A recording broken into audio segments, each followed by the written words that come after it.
बंदी छोड़ सतगुरु रामपाल जी परमेश्वर जी की जय हो।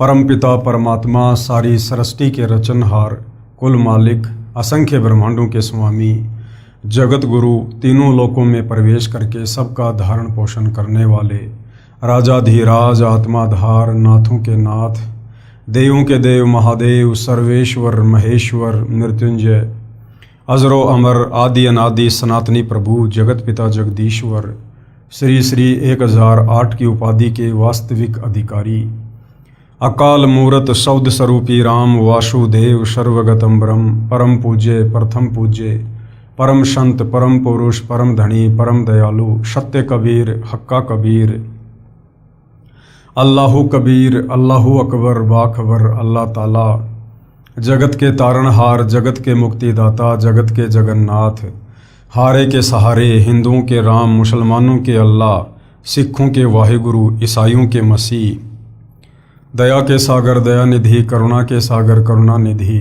स्वयंभू परिभू, संकट मोचन, कष्ट हरण, मंगल करण, दुख भंजन, अविगत कबीर, निर्विकार निर्विषम परमात्मा, अलय अलेख सतगुरु, आदि अनादि सतगुरु, असली मर्यादा पुरुषोत्तम, असली राम, असली कृष्ण, असली घनश्याम, असली मुरारी, राजाओं के राजा, महाराजाओं के महाराजा, शहंशाहों के शहंशाह, सम्राटों के सम्राट, भगवानों के भगवान, अल्लाहों के अल्लाह, प्रभुओं के प्रभु, मसीहाओं के मसीह, सच्चे वाहिगुरु, बाबाओं के बाबा, पीरों के पीर, सेठों के सेठ, जगत सेठ, सावड़सा सेठ, सर्वगुण संपन्न, अनंत कोटि कलाओं के स्वामी, अनंत कोटि ब्रह्मांडों के नायक, योगियों में महायोगी, ध्यानियों में महाध्यानी, सिद्धों में परम सिद्ध, ज्ञानियों में तत्वज्ञानी, ब्रह्म ज्ञानी, महाज्ञानी, परम ज्ञानी, सर्वश्रेष्ठ ज्ञानी, विज्ञानी, युवा कबीर, समरथ कबीर, असमवात, अमित ओझा, सच्चे रहनुमा, करीम अल्लाह, सुभान अल्लाह, दुनिया के अंतिम पैगंबर, 8 सितंबर 1951 से गांव धनाना, जिला सोनीपत, हरियाणा, भारतवर्ष की पावन भूमि पे प्रकट रियल कल की भगवान श्री नारायण साकार हरि, श्री बाबा साहेब, नूर अनंत परमात्मा, सच्चे दरवेश, सच्चे बाखबर, संत श्रोमणी सतगुरु रामपाल जी परमेश्वर जी के चरण कमल में आप और हम सभी भाई बहनों का अनंत कोटि दंडवत प्रणाम। सत्साई भाई और बहनों, बहुत बड़ी दया, बहुत बड़ी मेहर पूज्य गुरुदेव भगवान की, परमेश्वर रामपाल जी की, जिनके शुभ आशीर्वाद से, विशेष आशीर्वाद से, उन्हीं के सत्संगों के संग्रह के ऊपर बन चुकी पवित्र आध्यात्मिक पुस्तक कबीर बड़ा या कृष्ण के ऊपर वीडियो बनाने की श्रृंखला जारी है। इसी श्रृंखला में आज हमारा ये 26वें नंबर का वीडियो है। इस पवित्र पुस्तक कबीर बड़ा या कृष्ण के प्रत्येक वीडियो से विशेषकर हिंदू समाज से जुड़े भाई बहनों को अध्यात्म के विषय में, भक्ति और भगवान के विषय में बहुत कुछ जानने और समझने को मिल रहा है। भाई और बहनों, वर्तमान में इस पवित्र पुस्तक पर हमारा जो टॉपिक चल रहा है वो है जनता की अदालत। जनता की अदालत में जज खुद जनता को बनाया गया है, क्योंकि जनता शिक्षित है, एजुकेटेड है, अपनी आंखों से अपने ही धर्म ग्रंथों में लिखी हुई सच्चाई को सुनकर, देखकर, पढ़कर भली भांति निर्णय कर सकती है। मुद्दा क्या चल रहा है? कबीर बड़ा या कृष्ण, यानी सुप्रीम गॉड कौन है, सर्वशक्तिमान प्रभु कौन है। हिंदू धर्म के तमाम धर्मगुरु आचार्य शंकराचार्य जो जनता की अदालत में श्री कृष्ण उर्फ विष्णु जी की तरफ से उनके वकील बनकर खड़े हैं, उनका दावा है कि हमारे हिंदू धर्म ग्रंथों में, वेदों में, गीता में, पुराणों में श्री कृष्ण उर्फ विष्णु जी को परम शक्ति कहा गया है। ये अजरो अमर हैं, अविनाशी हैं, इनके कोई माता पिता नहीं हैं और इन्हीं की भक्ति से मुक्ति संभव है।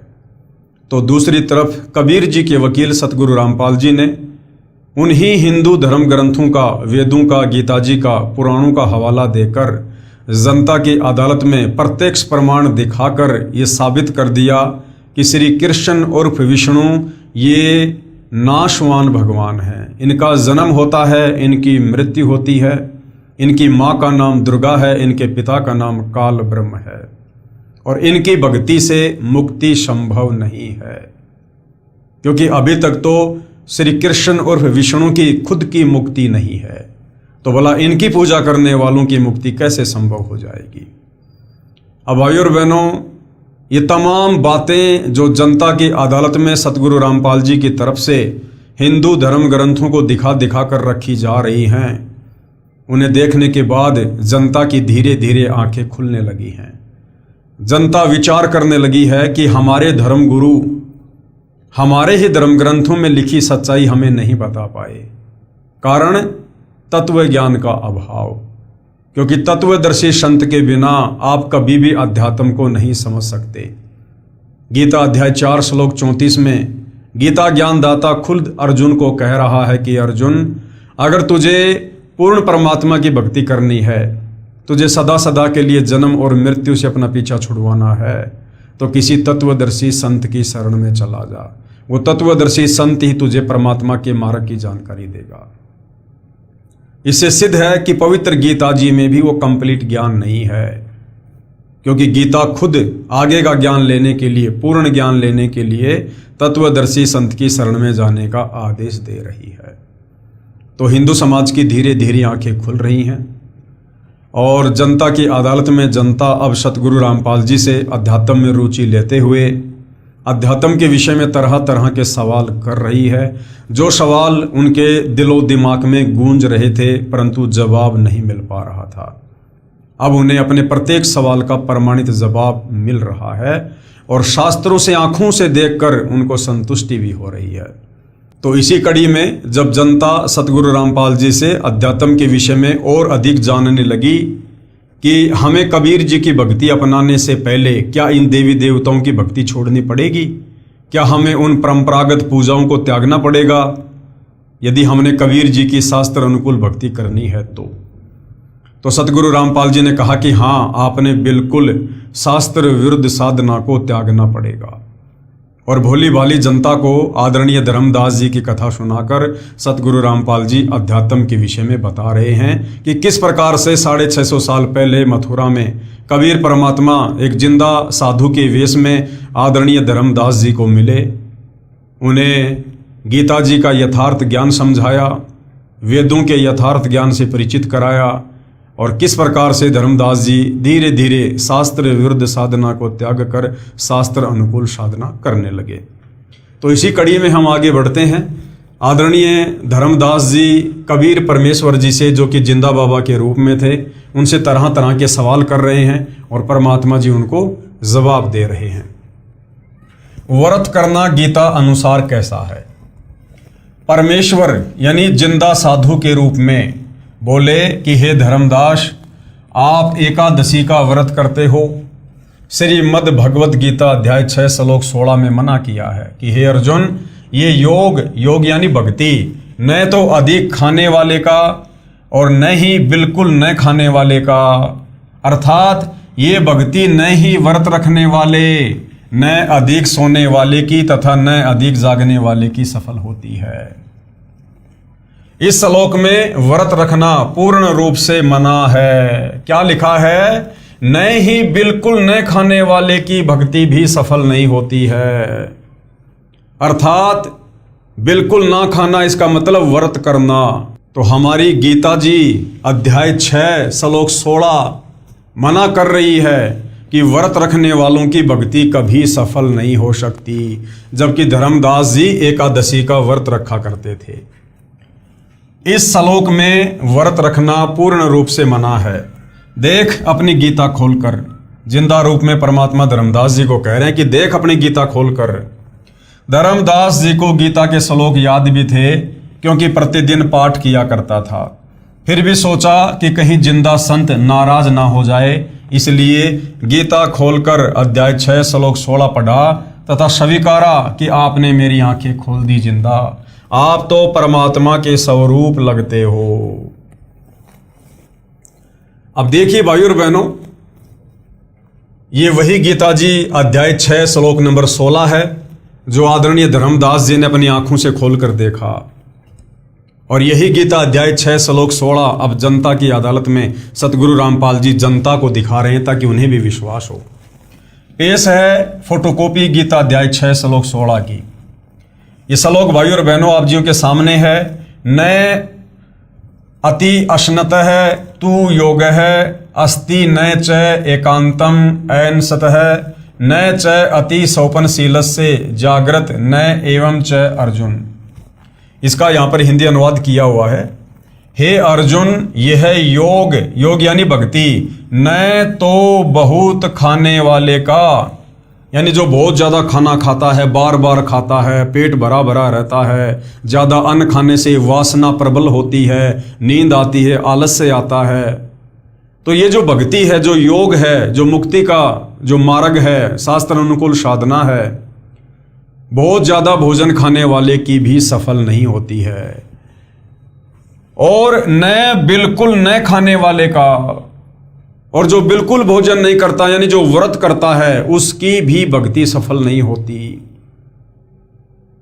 व्रत रखना यानी बिल्कुल भी ना खाना, बिल्कुल भी खाना नहीं खाएंगे तो क्या होगा, हमारा शरीर अंदर से बार बार भोजन की डिमांड करेगा। हमें भक्ति से ज़्यादा हमें भोजन याद आएगा।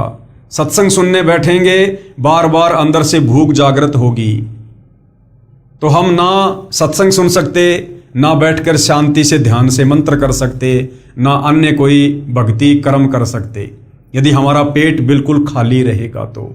इसलिए हमने संयम के साथ में ये भक्ति करनी है, बिल्कुल संयमित होके, ना ज़्यादा खाना ना कम खाना, जितनी शरीर की आवश्यकता है उतना खाना।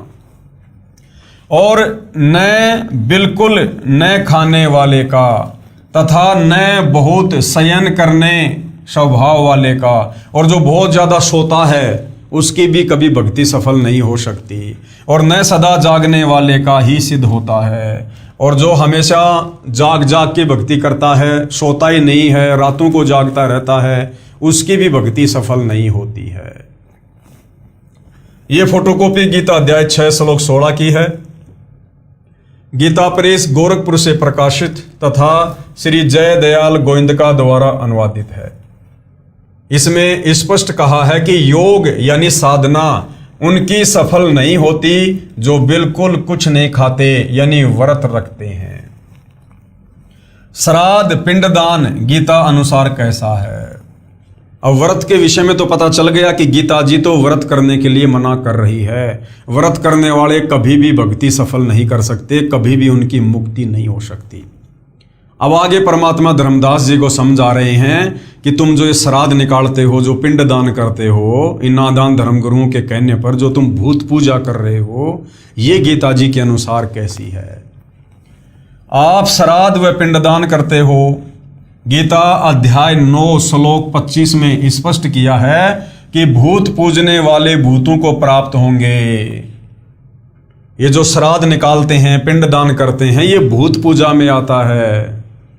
और गीता जी अध्याय 9 श्लोक 25 मना कर रहा है कि भूत पूजने वाले भूत बनेंगे, यानी अपने पूर्वजों के पास उस पितृ योनि में जाएंगे, भूत योनि में जाएंगे।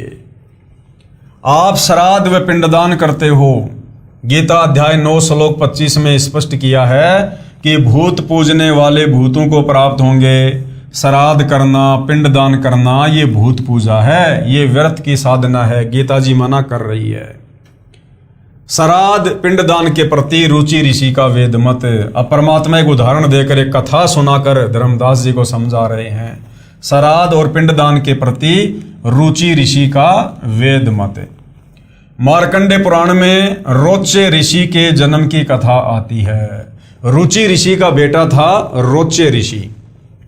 एक रुचि ऋषि था, वह ब्रह्मचर्य का पालन करते हुए, यानी उसने शादी नहीं करवाई कि मैं अपनी आत्मा का कल्याण करवाऊंगा, वेदों अनुसार साधना करता था, विवाह नहीं कराया था। रुचि ऋषि के पिता, दादा, परदादा तथा तीसरे दादा सब पितर यानी भूत योनि में भूखे प्यासे भटक रहे थे। एक दिन उन चारों ने रुचि ऋषि को दर्शन दिए तथा कहा कि बेटा, आपने विवाह क्यों नहीं किया? विवाह करके हमारे श्राद्ध करना। रुचि ऋषि ने कहा कि हे पितामहो, वेद में इस श्राद्ध आदि कर्म को अविद्या कहा है। अविद्या यानी मूर्खों का कार्य, अर्थात मूर्खों का कार्य कहा है। फिर आप मुझे इस कर्म को करने को क्यों कह रहे हो? पितरों ने कहा कि ये बात बिल्कुल सत्य है कि श्राद्ध आदि कर्म को वेदों में अविद्या यानी मूर्खों का कार्य ही कहा है।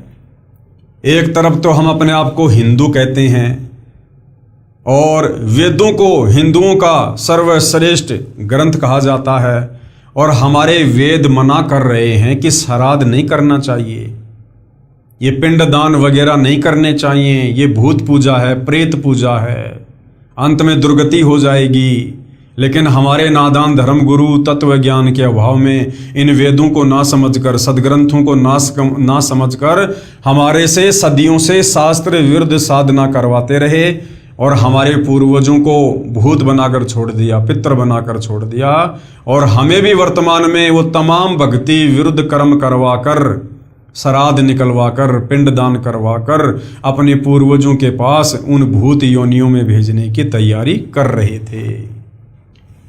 फिर उन पितरों ने वेद विरुद्ध ज्ञान बताकर यानी अटपट करके रुचि ऋषि को भ्रमित कर दिया, क्योंकि मोह भी अज्ञान की जड़ है।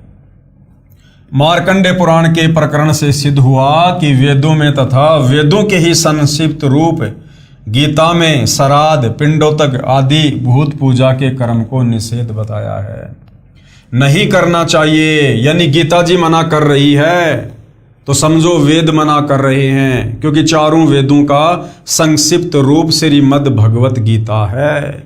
तो गीता जी श्राद्ध निकालने के लिए, भूत पूजा के लिए, पिंडदान करने के लिए मना कर रही है। उन मूर्ख ऋषियों ने अपने पुत्र को भी श्राद्ध करने के लिए विवश किया। उसने विवाह कराया, किसने? रुचि ऋषि ने। उससे रोचे ऋषि का जन्म हुआ और बेटा भी पाप का भागी बना लिया, पितर बना दिया। पेश है संक्षिप्त मार्कंडे पुराण के अध्याय रोचे मनु की उत्पत्ति कथा से संबंधित प्रकरण की फोटोकॉपी। ये मार्कंडे पुराण में भाई और बहनों बिल्कुल क्लियर लिखा हुआ है। रोचे मनु की उत्पत्ति कथा। मार्कंडे जी कहते हैं, ब्राह्मण पूर्व काल की बात है, प्रजापति रुचि, ममता और अहंकार से रहित इस पृथ्वी पर विचरते थे। उन्हें किसी से भय नहीं था, वे बहुत कम सोते थे। उन्होंने न तो अग्नि की स्थापना की थी और न अपने लिए घर ही बनाया था, यानी उसने शादी वादी नहीं करवाई। वे एक बार भोजन करते और बिना आश्रम के ही रहते थे। उन्हें सब प्रकार की आसक्तियों से रहित एवं मनोवृत्ति से रहते देख उनके पितरों ने उनसे कहा। पितर बोले, बेटा, विवाह स्वर्ग और अपवर्ग का हेतु होने के कारण एक पुण्यमय कार्य है, उसे तुमने क्यों नहीं किया? गृहस्थ पुरुष समस्त देवताओं, पितरों, ऋषियों और अतिथियों की पूजा करके पुण्यमय लोगों को प्राप्त करता है। वो पितर रुचि ऋषि को भ्रमित कर रहे हैं कि शादी करवा कर उसके बाद तू ये श्राद्ध वगैरह निकाल, पिंडदान वगैरह कर, इससे तुझे उत्तम लोकों में जगह मिलेगी। तो ये सारे कर्म तो उसके दादा परदादा वो भी किया करते थे, फिर उनको भूत योनियों क्यों मिल गई? उन्हें वो अच्छे लोग क्यों नहीं मिले? अर्थात वो भूत योनि में थे और वो भूख प्यास से बेहाल थे, और उन्होंने किसी भी प्रकार से रुचि ऋषि को बहलाकर, फुसलाकर, डराकर, लोभ लालच देकर, शादी करवाकर, उसके कर्म फुड़वाकर श्राद्ध निकलवाने थे, जिससे उन पितरों को थोड़ी बहुत राहत प्राप्त हो। तो क्या बोले वो पुत्र? गृहस्थ पुरुष यानी शादीशुदा व्यक्ति समस्त देवताओं, पितरों, ऋषियों और अतिथियों की पूजा करके पुण्यमय लोगों को प्राप्त करता है। वह स्वाहा के उच्चारण से देवताओं को, सवधा के उच्चारण से शब्द से पितरों को तथा अन्नदान आदि से भूत आदि प्राणियों एवं अतिथियों को उनका भाग समर्पित करता है। बेटा, हम ऐसा मानते हैं कि गृहस्थ आश्रम को स्वीकार न करने पर तुम्हें इस जीवन में कलेश पर कलेश उठाना पड़ेगा। वो कोई कलेश नहीं उठा रहा था, आराम से अपनी भक्ति कर रहा था, कोई टेंशन नहीं थी। अब शादी करवा कर उसके जीवन में कलेश पैदा कर दिया इन पितरों ने, तथा मृत्यु के बाद और दूसरे जन्म में भी कलेश ही भोगने पड़ेंगे। रुचि ने कहा, पितरगण, परिग्रह मात्र ही अत्यंत दुख एवं पाप का कारण होता है। परिग्रह यानी शादी करवाना, ये शादी करवाना ही जीवन में सबसे बड़ा कलेश है, रुचि ऋषि ने कहा अपने पितरों को। तथा उससे मनुष्य की अधोगति होती है। यही सोचकर मैंने पहले स्त्री संग्रह नहीं किया। मन और इंद्रियों को नियंत्रण में रखकर जो ये आत्म संयम किया जाता है वह भी प्रगृह करने पर मोक्ष का साधक नहीं होता। ममता रूप कीचड़ में सना हुआ होने पर भी ये आत्मा को परिग्रह शून्य चित्त रूपी जल से प्रतिदिन धोया जाता है। वह श्रेष्ठ प्रयत्न है। जितेंद्रिय विद्वानों को चाहिए कि वे अनेक जन्मों द्वारा संचित कर्म रूपी षड में सने हुए आत्मा का सदा सनारूपी जल से प्रक्षालन करें। पितर बोले, बेटा जितेंद्रिय होकर आत्मा का प्रक्षालन करना उचित ही है, किंतु तुम जिस मार्ग पर चल रहे हो, वो पितर अब क्या कह रहे हैं रुचि ऋषि को, किंतु तुम जिस मार्ग पर चल रहे हो वह मोक्ष मार्ग है। यानी बेटा तूने जो शादी वादी नहीं करवाई है और जो तू जिस प्रकार वेदों अनुसार भक्ति कर रहा है, श्राद्ध वगैरह नहीं निकाल रहा, ये मोक्ष मार्ग है। वो पितर भी इस बात को स्वीकार कर रहे हैं क्योंकि वो भी विद्वान थे, वेदों को पढ़ा करते थे जब मनुष्य योनि में थे। तो कह रहे हैं बेटा रुचि तू जिस प्रकार से भक्ति कर रहा है ना, ये वास्तव में मोक्ष मार्ग है। किंतु फलेच्छा रहित दान और शुभाशुभ के उपभोग से भी पूर्वकृत अशुभ कर्म दूर होता है। लेकिन उन्होंने फिर अटपट करनी शुरू कर दी क्योंकि भूखे मर रहे थे। इसी प्रकार दया भाव से प्रेरित होकर जो कर्म किया जाता है वह बंधन कारक नहीं होता। फल कामना से रहित कर्म भी बंधन में नहीं डालता। पूर्व जन्म में किया हुआ मानव का शुभाशुभ कर्म सुख दुखमय भोगों के रूप में प्रतिदिन भोगने पर ही क्षीण होता है। इस प्रकार विद्वान पुरुष आत्मा का प्रक्षालन करते और उसकी बंधनों से रक्षा करते हैं। ऐसा करने से वह अविवेक के कारण पाप रूपी कीचड़ में नहीं फंसता। रुचि ने पूछा, पितामहो यानी हे पितृगणों, वेद में कर्म मार्ग को अविद्या कहा है। कर्म मार्ग यानी कर्म कांड को वेदों में अविद्या यानी मूर्खों का काम कहा है। फिर क्यों आप लोग मुझे उस मार्ग में लगा रहे हो? तो पितर क्या बोले, ये सत्य है कि कर्म को यानी पाखंड को अविद्या ही कहा गया है, इसमें तनिक भी मिथ्या नहीं है। फिर भी इतना तो निश्चित है कि उस विद्या की प्राप्ति में कर्म ही कारण है। विहित कर्म का पालन न करके जो अधम मनुष्य संयम करते हैं वह संयम अंत में मोक्ष की प्राप्ति नहीं कराता, अपितु अधोगति ले जाने वाला होता है। वत्स, तुम तो समझते हो कि मैं आत्मा का प्रक्षालापन कर रहा हूं, यानी उसको डराना शुरू कर दिया, किंतु वास्तव में तुम शास्त्र विहित कर्मों के न करने के कारण पापों से दग्ध हो रहे हो। कर्म अविद्या होने पर भी विधि के पालन द्वारा सोधे हुए विष की भांति मनुष्यों का उपकार करने वाला ही होता है। इसके विपरीत वह विद्या भी विधि की अवहेलना से निश्चय ही हमारे बंधन का कारण बन जाती है। अतः बेटा तुम विधि पूर्वक स्त्री संग्रह करो यानी शादी करवाओ। ऐसा ना हो कि इस लोक का, यानी उसको डरा दिया बेचारे को और उसने शादी करवा ली और अंत में अपनी दुर्गति करवाई। आगे सवाल नंबर 30, क्या गायत्री मंत्र यानी ओम भूर्भुवस्व तत्सवितुर्वरेण्यम भर्गो देवस्य धीमहि धियो यो नः प्रचोदयात्, क्या इससे पूर्ण मोक्ष संभव है? धर्मदास जी सवाल कर रहे हैं कि प्रभु ये जो गायत्री मंत्र है जो विशेषकर हिंदू समाज में सबकी जुबान पर है, ओम भूर्भुवस्व तत्सवितुर्वरेण्यम भर्गो देवस्य धीमहि धियो यो नः प्रचोदयात्, क्या इस गायत्री मंत्र के जाप करने से मुक्ति संभव है, मोक्ष हो जाएगा?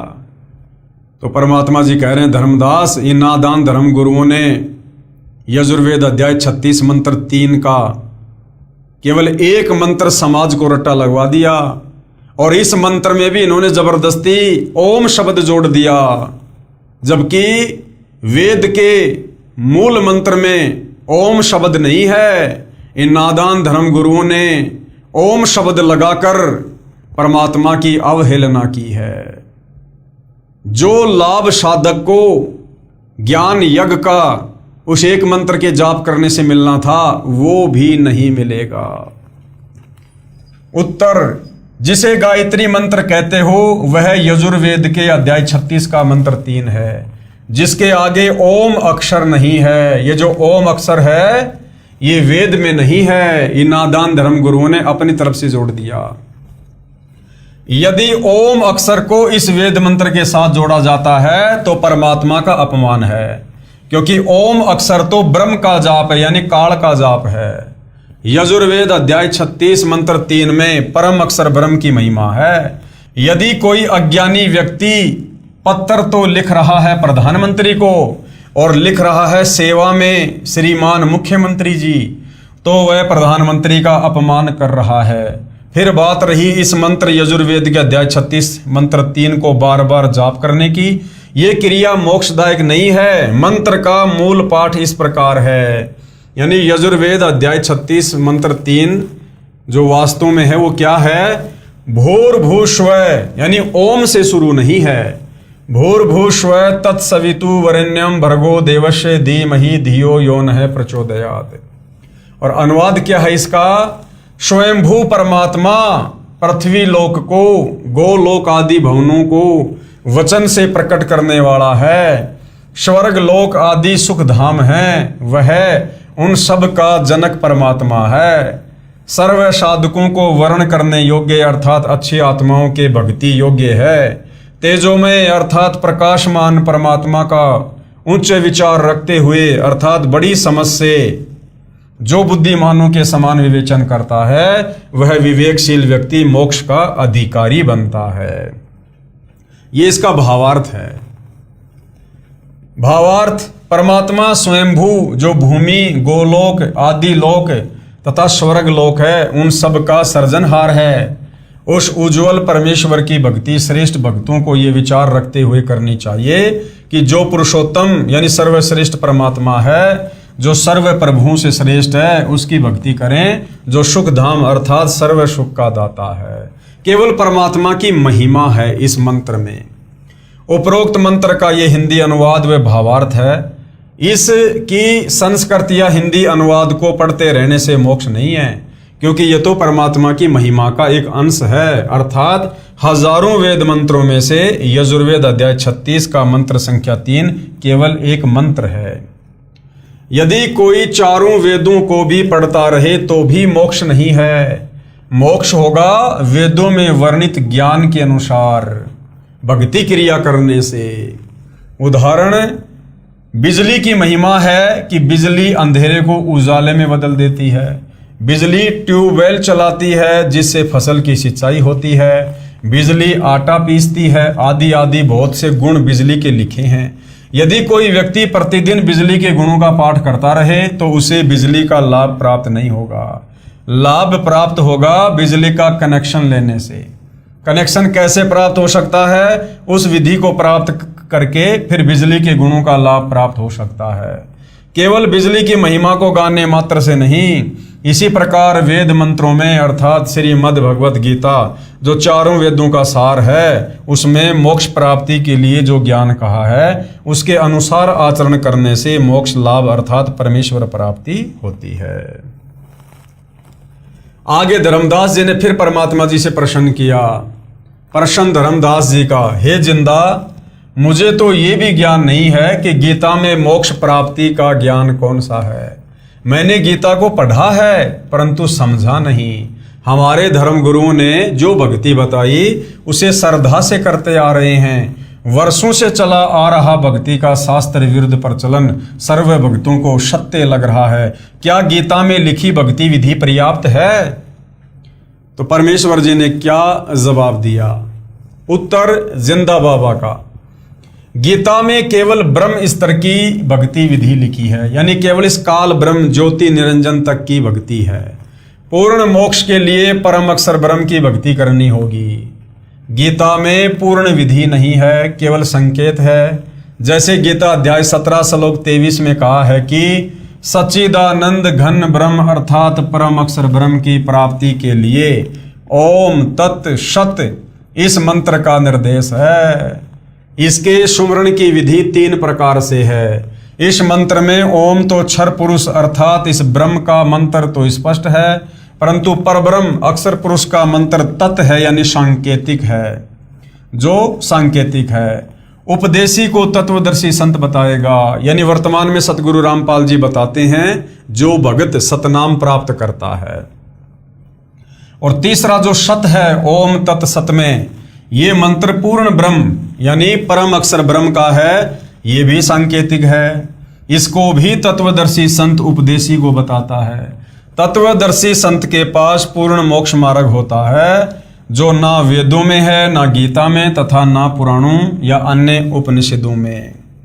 तत्व ज्ञान की सत्यता को प्रमाणित करने के लिए गीता तथा वेद सहयोगी हैं। जो भक्ति विधि वेद गीता में है वही तत्व ज्ञान में भी है। सूक्ष्म वेद अर्थात तत्व ज्ञान में वेदों तथा गीता वाली भक्ति विधि तो है ही, इससे भिन्न पूर्ण मोक्ष वाली साधना भी है। उदाहरण के लिए 10वीं कक्षा का पाठ्यक्रम गलत नहीं है परंतु अधूरा है। BA MA वाले पाठ्यक्रम में 10वीं वाला ज्ञान भी होता है, उससे आगे का भी होता है। यही दशा वेदों गीता तथा सूक्ष्म वेद के ज्ञान में अंतर की समझो। फिर धर्मदास जी ने आगे और प्रश्न किया, प्रश्न नंबर 32, गीता तथा वेदों में ये कहाँ प्रमाण है कि पूर्ण मोक्ष मार्ग तत्वदर्शी संत के पास ही होता है? वेदों व गीता में नहीं है। हे प्रभु जिंदा मेरी शंका का समाधान कीजिए। आपका ज्ञान हृदय को छूता है, सत्य भी है, परंतु विश्वास तो प्रत्यक्ष प्रमाण देखकर ही होता है। तो परमेश्वर जी ने उत्तर दिया, गीता अध्याय 4 श्लोक 25 से 30 में गीता ज्ञानदाता ने बताया है कि हे अर्जुन, सभी भगत अपनी साधना व भक्ति को पाप नाश करने वाली अर्थात मोक्षदायक जानकर ही करते हैं। यदि उनको ये निश्चय न हो कि तुम जो भक्ति कर रहे हो ये शास्त्र अनुकूल नहीं है तो वे साधना ही छोड़ देते। जैसे कई साधक देवताओं की पूजा रूपी यज्ञ अर्थात धार्मिक अनुष्ठान करके ही पूजा मानते हैं, अन्य ब्रह्म यानी काल तक की पूजा करते हैं, कई केवल अग्नि में घी आदि डालकर अनुष्ठान करते हैं जिसको हवन कहते हैं। गीता अध्याय 4 श्लोक 25, ये देखिएगा, गीता अध्याय 4 श्लोक नंबर 25। दूसरे योगीजन देवताओं के पूजन रूप यज्ञ का ही भली भांति अनुष्ठान किया करते हैं और अन्य योगीजन यानी अन्य जो भगत हैं वो परब्रह्म परमात्मा रूप अग्नि में अभेद दर्शन रूप यज्ञ के द्वारा ही आत्म रूप यज्ञ का हवन किया करते हैं। अन्य योगीजन अर्थात भगतजन आंख कान मुंह बंद करके क्रियाएं करते हैं, उसी में अपना मानव जीवन हवन अर्थात समाप्त कर देते हैं। गीता अध्याय 4 श्लोक 26 का ये भावार्थ है, देखिए। अन्य योगीजन श्रोत्र आदि समस्त इंद्रियों को संयम रूप अग्नियों में हवन किया करते हैं और दूसरे योगी लोग यानी भगत लोग शब्द आदि समस्त विषयों को इंद्रिय रूप अग्नियों में हवन किया करते हैं। अन्य योगीजन अर्थात भगतजन श्वासों को आना जाना ध्यान से देखकर भक्ति साधना करते हैं जिससे वे आत्म संयम साधना रूपी अग्नि में अपना जीवन हवन अर्थात मानव जीवन पूरा करते हैं, जिसे ज्ञान दीप मानते हैं अर्थात अपनी साधना को श्रेष्ठ मानते हैं। दूसरे योगीजन इंद्रियों की संपूर्ण क्रियाओं और प्राणों की समस्त क्रियाओं को आत्म संयम योग रूप अग्नि में हवन किया करते हैं। यानी सब लोग तत्व ज्ञान के अभाव से अपनी मनमुखी साधना कर रहे हैं। कुछ अन्य साधक द्रव्य अर्थात धन से होने वाले यज्ञ अर्थात धार्मिक अनुष्ठान करते हैं, जैसे भोजन भंडारा करना, कंबल कपड़े बांटना, धर्मशाला प्याऊ बनवाना, ये यज्ञ करते हैं। कुछ तपस्या करते हैं, कुछ योगासन करते हैं, इसी को परमात्मा प्राप्ति की साधना मानते हैं। कितने ही साधक अहिंसा आदि तीक्ष्ण व्रत करते हैं, जैसे मुख पर पट्टी बांधकर नंगे पैरों चलना, कई दिन उपवास रखना आदि आदि। अन्य योगीजन अर्थात साधक स्वाध्याय अर्थात प्रतिदिन किसी वेद जैसे ग्रंथ से कुछ मंत्रों श्लोकों का पाठ करना, ये ज्ञान यज्ञ कहलाता है, करते रहते हैं। इन्हीं क्रियाओं को मोक्षदायक मानते हैं। कहाँ लिखा है? गीता अध्याय 4 श्लोक नंबर 28 में देखिएगा। कई पुरुष द्रव्य संबंधी यज्ञ करने वाले हैं, कितने ही तपस्या रूप यज्ञ करने वाले हैं, तथा दूसरे कितने ही योग रूप यज्ञ करने वाले हैं और कितने ही अहिंसादि तीक्ष्ण व्रतों से युक्त यत्नशील पुरुष स्वाध्याय ज्ञान यज्ञ करने वाले हैं। दूसरे योगीजन अर्थात भगतजन प्राण वायु यानी श्वास अपान वायु में पहुंचाने वाली क्रिया करते हैं। अन्य योगीजन इसके विपरीत अपान वायु को प्राण वायु में पहुंचाने वाली क्रिया करते हैं। कितने ही भगत अल्पाहारी रहते हैं यानी बहुत कम खाते हैं। कुछ योग आदि क्रियाएं करते हैं, जैसे प्राणायाम में लीन साधक पान अपान की गति को रोककर श्वास कम लेते हैं, इसी में अपना मानव जीवन हवन अर्थात समर्पित कर देते हैं। ये सभी उपरोक्त अध्याय 4 श्लोक 25 से 30 तक साधना करने वाले साधक अपने अपने यज्ञों यानी भक्ति अर्थात धार्मिक अनुष्ठानों को करके मानते हैं कि हम पाप का नाश करने वाली साधना भक्ति कर रहे हैं। गीता अध्याय 4 श्लोक 29 से 30 देखिएगा। दूसरे कितने ही योगीजन अपान वायु में प्राण वायु को हवन करते हैं, वैसे ही अन्य योगीजन प्राण वायु में अपान वायु को हवन करते हैं, तथा अन्य कितने ही नियमित आहार करने वाले प्राणायाम प्रायण पुरुष प्राण और अपान की गति को रोककर प्राणों को प्राण भागों में ही हवन किया करते हैं। ये सभी साधक यज्ञों द्वारा पापों का नाश कर देने वाले और यज्ञों को जानने वाले हैं। यदि साधक की साधना शास्त्र अनुकूल हो तो हे कुरुश्रेष्ठ अर्जुन, इस यज्ञ से बचे हुए अमृत भोग को खाने वाले साधक सनातन ब्रह्म अर्थात परम अक्षर ब्रह्म को प्राप्त होते हैं। और यज्ञ अर्थात शास्त्र अनुकूल साधना न करने वाले पुरुष के लिए तो यह पृथ्वी लोक भी सुखदायक नहीं होता, फिर परलोक कैसे सुखदायक हो सकता है। अर्थात उस शास्त्र विरुद्ध भगत को कोई लाभ नहीं होता। यही प्रमाण गीता अध्याय 16 श्लोक 23-24 में भी है। ये देखिए गीता अध्याय 4 श्लोक 31 की फोटोकॉपी। हे कुरुश्रेष्ठ अर्जुन, यज्ञ से बचे हुए अमृत का अनुभव करने वाले योगीजन सनातन परब्रह्म परमात्मा को प्राप्त होते हैं, और यज्ञ न करने वाले पुरुष के लिए तो यह मनुष्य लोक भी सुखदायक नहीं, फिर परलोक कैसे सुखदायक होगा। यानी शास्त्र अनुकूल साधना करने वाले के लिए तो सब कुछ ठीक है, और जो शास्त्र विरुद्ध साधना करता है उसके लिए तो ये लोक भी सुखमय नहीं है। फिर भला मरने के बाद में दूसरा लोक सुखमय कैसे होगा, सीधा नरक में जाएगा। गीता ज्ञान दाता ने ऊपर के 25 से 30 तक श्लोकों में स्पष्ट किया है कि जो भगत जैसी साधना कर रहा है उसे मोक्षदायक तथा सत्य मानकर कर रहा है। परंतु गीता अध्याय 4 के ही श्लोक 32 में बताया कि यज्ञों अर्थात धार्मिक अनुष्ठानों का यथार्थ ज्ञान ब्रह्मण मुखे यानी परम अक्षर ब्रह्म स्वयं अपने मुख कमल से बोलकर देता है। वह सच्चिदानंद घन ब्रह्म अर्थात परम अक्षर ब्रह्म की वाणी कही गई है। उसे तत्व ज्ञान भी कहते हैं, उसी को 5वां वेद सूक्ष्म वेद भी कहते हैं। उस तत्व ज्ञान में भक्ति विधि विस्तार के साथ बताई गई है। उसको जानकर भगत सर्व पापों से मुक्त हो जाता है अर्थात पूर्ण मोक्ष को प्राप्त हो जाता है। नोट, गीता अध्याय 4 श्लोक 32 के अनुवाद में सभी अनुवादकों ने एक जैसी ही गलती कर रखी है।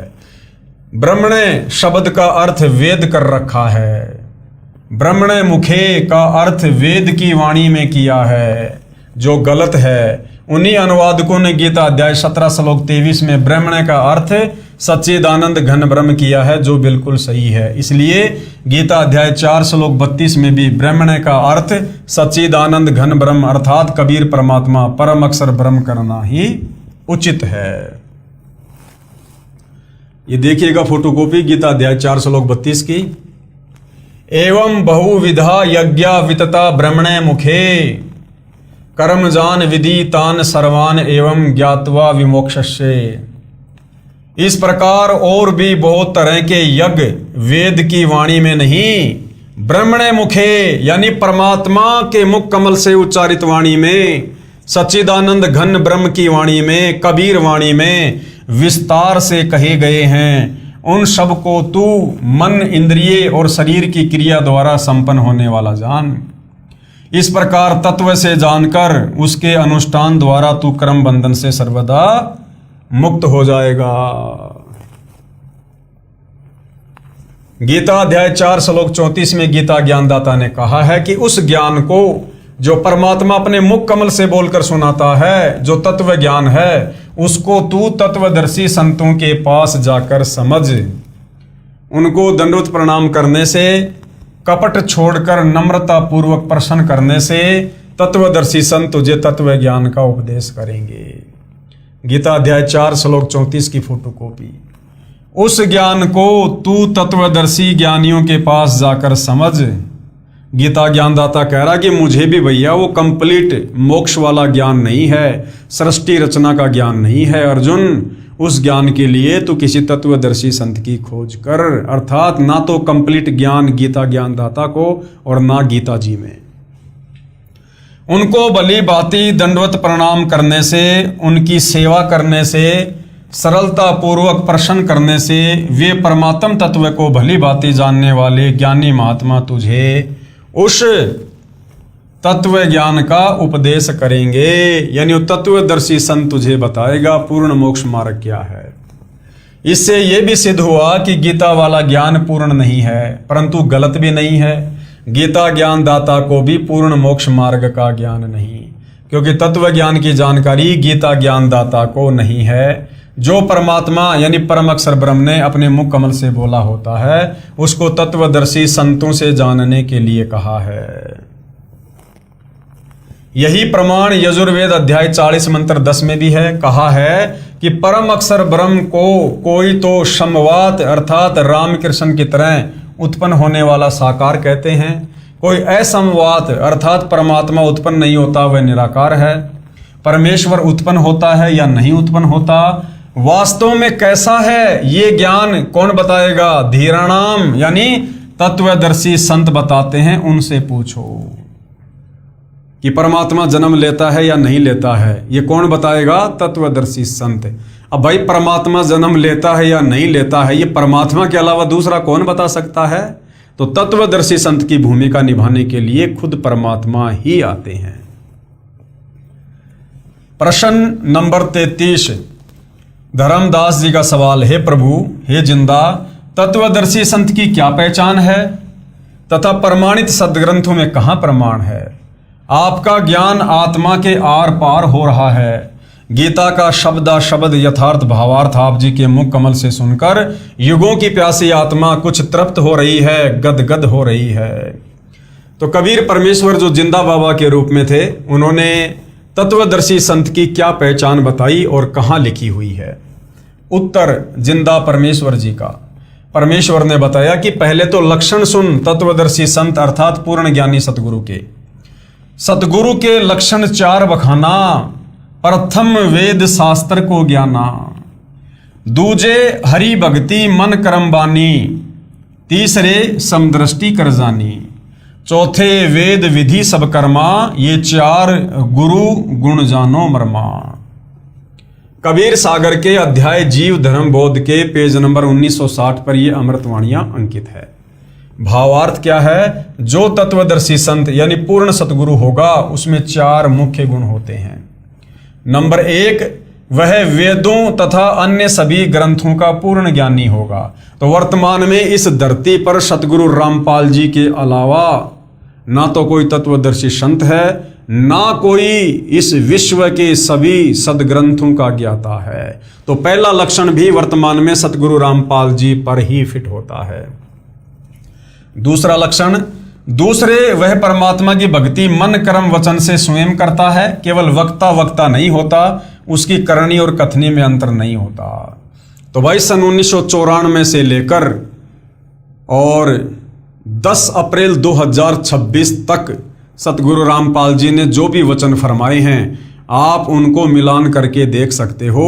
आपको उनकी करनी और कथनी में कोई अंतर नहीं मिलेगा। तो दूसरा लक्षण भी सतगुरु रामपाल जी पर ही सेट होता है। 3, वह सर्व अनुयायियों को समान दृष्टि से देखता है, ऊंच नीच का भेद नहीं करता। सतगुरु रामपाल जी का नारा है, जीव हमारी जाति है, मानव धर्म हमारा, हिंदू मुस्लिम सिख ईसाई धर्म नहीं कोई न्यारा। आज यदि सर्व समाज को समान रूप से समदृष्टि रूप से देखते हुए यदि कोई प्यार दे रहा है, यदि कोई ज्ञान दे रहा है, तो केवल एकमात्र सतगुरु रामपाल जी हैं। तो तीसरा लक्षण भी सतगुरु रामपाल जी पर ही सेट होता है। चौथा लक्षण क्या है? चौथे, वह सर्व भक्ति कर्म वेदों के अनुसार करता तथा करवाता है। आप शंकराचार्यों को देख लो किसी भी हिंदू धर्मगुरु को देख लो, मुसलमान, जैनी, सिख, यहूदी, फारसी, मंगोली, किसी भी धर्म के धर्मगुरुओं को देख लो, वो अपने धर्म ग्रंथों के अनुसार भी भक्ति साधना अपने अपने समाज को नहीं करवा रहे हैं, शास्त्र विरुद्ध साधना ही करवा रहे हैं। एकमात्र पूरे विश्व में सतगुरु रामपाल जी हैं जो पूरे विश्व के जो प्रमाणित ग्रंथ हैं, चारों वेद और गीता जी, उनके अनुसार भक्ति साधना करवा रहे हैं। तो ये चारों लक्षण वर्तमान में सतगुरु रामपाल जी पर फिट होते हैं और ये चारों लक्षण तत्वदर्शी संत के हैं और तत्वदर्शी संत की भूमिका खुद कबीर परमात्मा यानी परम अक्षर ब्रह्म ही करता है। तो सतगुरु रामपाल जी वर्तमान में स्वयं पूर्ण ब्रह्म परमेश्वर हैं। चौथा, वह सर्व भक्ति कर्म वेदों के अनुसार करता तथा करवाता है, अर्थात शास्त्र अनुकूल भक्ति साधना करता तथा कराता है। ये ऊपर का प्रमाण तो सूक्ष्म वेद में है जो परमेश्वर ने अपने मुख कमल से बोला है यानी कबीर सागर में। अब आप जी को श्रीमद् भगवत गीता में प्रमाण दिखाते हैं कि तत्वदर्शी संत की क्या पहचान बताई है। श्रीमद् भगवत गीता अध्याय 15 श्लोक 1 में स्पष्ट है, ऊर्ध्व मूलम अधः शाखम अश्वत्थम प्राहु अव्यम छंदासी यस्य प्रणानी ये तम वेद स वेदविद। क्या अनुवाद किया है? ऊपर को मूल यानी जड़ वाला और नीचे को तीनों गुण रूपी शाखा वाला उल्टा लटका हुआ संसार रूपी पीपल का वृक्ष जानो। इसे अविनाशी कहते हैं क्योंकि उत्पत्ति प्रलय चक्र सदा चलता रहता है, जिस कारण से इसे अविनाशी कहा है। इस संसार रूपी वृक्ष के पत्ते आदि छंद हैं अर्थात भाग हैं। ये तम वेद जो इस संसार रूपी वृक्ष के सर्वे भागों को तत्व से जानता है वह वेद के तात्पर्य को जानने वाला है, अर्थात वह तत्वदर्शी संत है। जैसा कि गीता अध्याय 4 श्लोक 32 में कहा है कि परम अक्षर ब्रह्म स्वयं पृथ्वी पर प्रकट होकर अपने मुख कमल से तत्व ज्ञान विस्तार से बोलते हैं। परम अक्षर ब्रह्म खुद ही तत्वदर्शी संत का रूप बनाकर धरती पर प्रकट होकर अपना तत्व ज्ञान बताते हैं। परमेश्वर ने अपनी वाणी में अर्थात तत्व ज्ञान में बताया है, कबीर अक्षर पुरुष एक पेड़ है, क्षर पुरुष यानी निरंजन वा की डार और तीनों देवा यानी ब्रह्मा विष्णु महेश शाखा हैं और पात रूप संसार।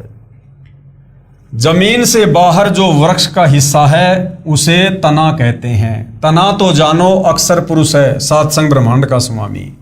तने से कई मोटी डार निकलती हैं, उनमें से एक मोटी डार जानो क्षर पुरुष यानी काल ब्रह्म। उस डार से 3 शाखा निकलती हैं, उन तीनों शाखाओं को जानो तीनों देवता, रजगुण ब्रह्मा जी, सतगुण विष्णु जी तथा तमगुण शिव शंकर जी। और इन शाखाओं को जो पत्ते लगते हैं उन पत्तों को जानो संसार।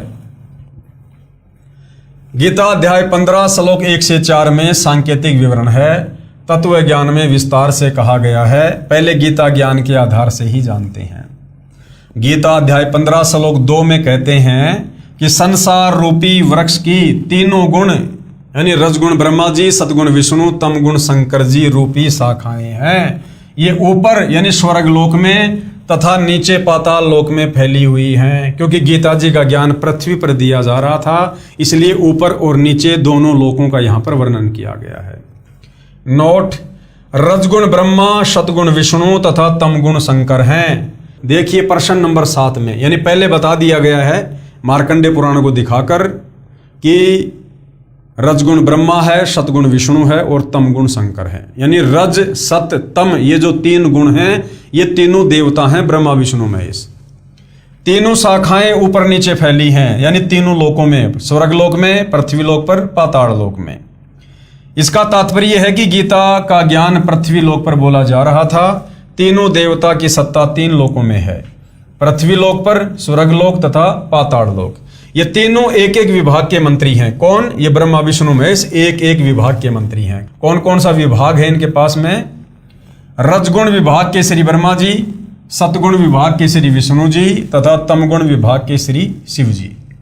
गीता अध्याय 15 श्लोक 3 में कहा है कि हे अर्जुन, इस संसार रूपी वृक्ष का स्वरूप जैसे यहाँ विचार काल में अर्थात तेरे और मेरे गीता जी के ज्ञान की चर्चा में नहीं पाया जाता, अर्थात मैं नहीं बता पाऊंगा, क्योंकि इसके आदि और अंत का मुझे अच्छी तरह ज्ञान नहीं है।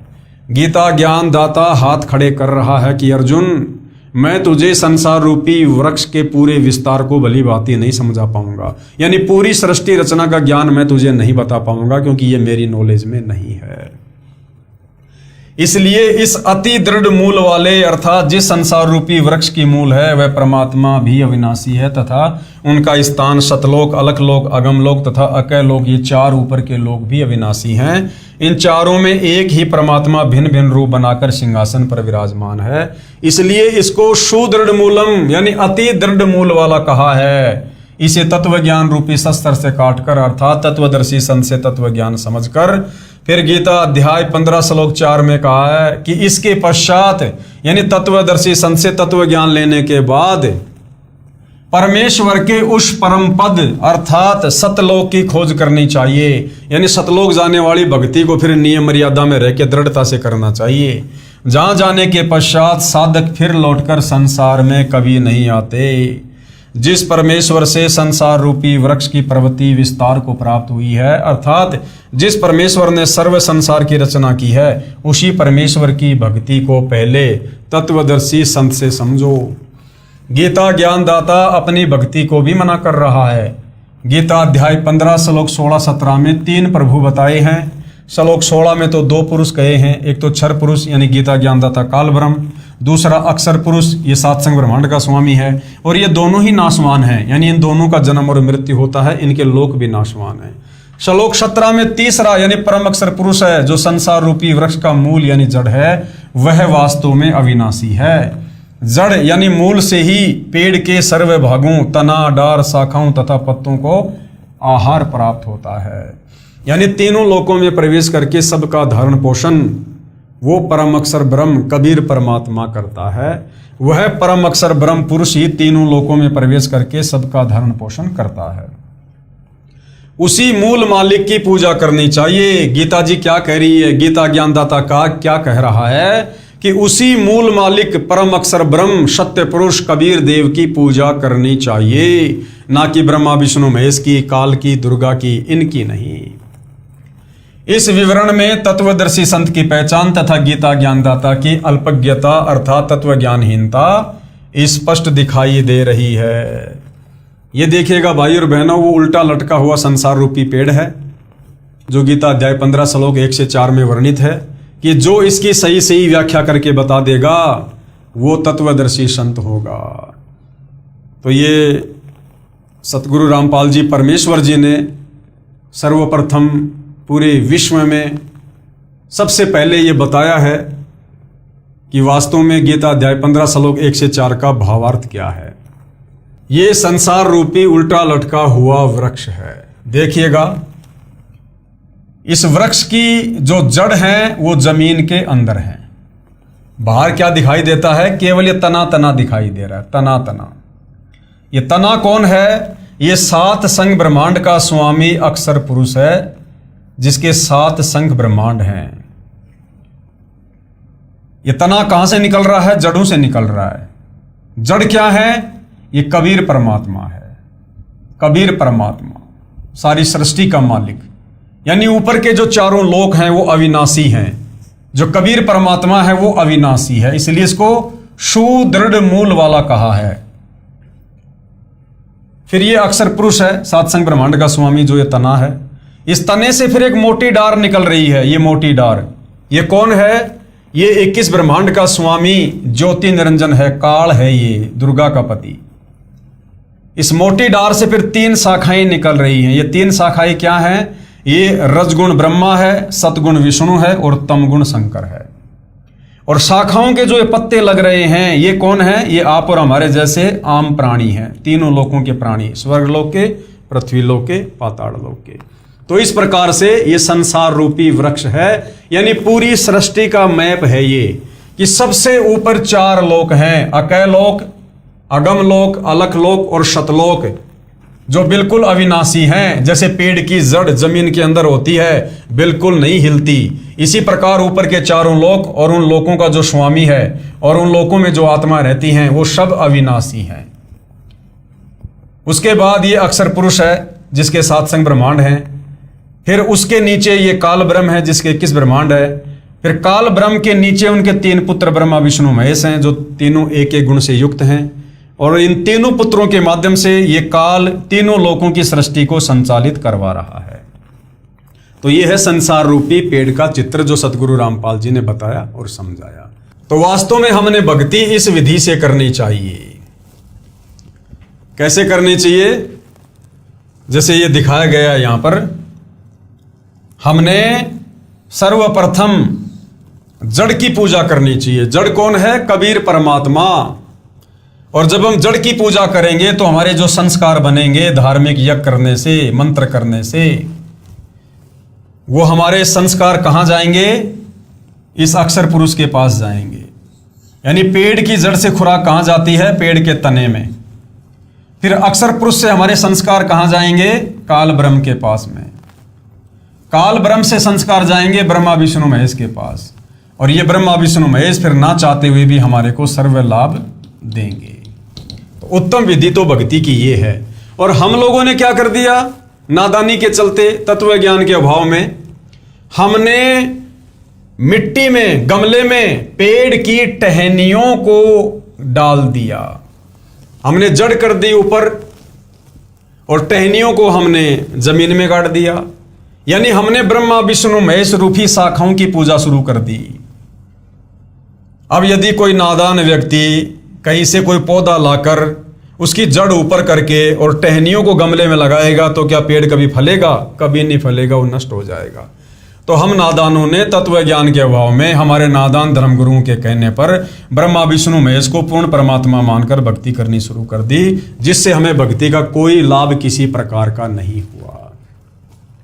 अब सतगुरु रामपाल जी ने आकर हमें बताया कि नादानों, अपनी भक्ति विधि को ठीक करो, सुधारो, विधि से चलो। और उन्होंने हमें शास्त्र अनुकूल साधना दी है। कबीर परमेश्वर की भक्ति शुरू करवाई है, यानी जड़ की भक्ति करनी शुरू करवाई है। भक्ति रूपी पौधे की जड़ को नीचे करके फिर उसमें सिंचाई करवाना शुरू किया है, जिससे जो खुराक है वो जड़ों से तने में जाएगी, तने से डार में, डार से शाखाओं में, और फिर ये शाखा रूपी ब्रह्मा विष्णु महेश हमें हर प्रकार का आध्यात्मिक लाभ देंगे। तो ये जो उल्टे लटके हुए संसार रूपी वृक्ष की व्याख्या है, जिसका वर्णन गीता अध्याय 15 श्लोक 1 से 4 में है, ये विश्व में पहली बार सतगुरु रामपाल जी ने ही बताया है। अर्थात सतगुरु रामपाल जी पूर्ण तत्वदर्शी संत हैं। जिंदा बाबा का दूसरी बार अंतर्ध्यान होना। अब कबीर परमात्मा धर्मदास जी के सामने अचानक अंतर्ध्यान क्यों हुए?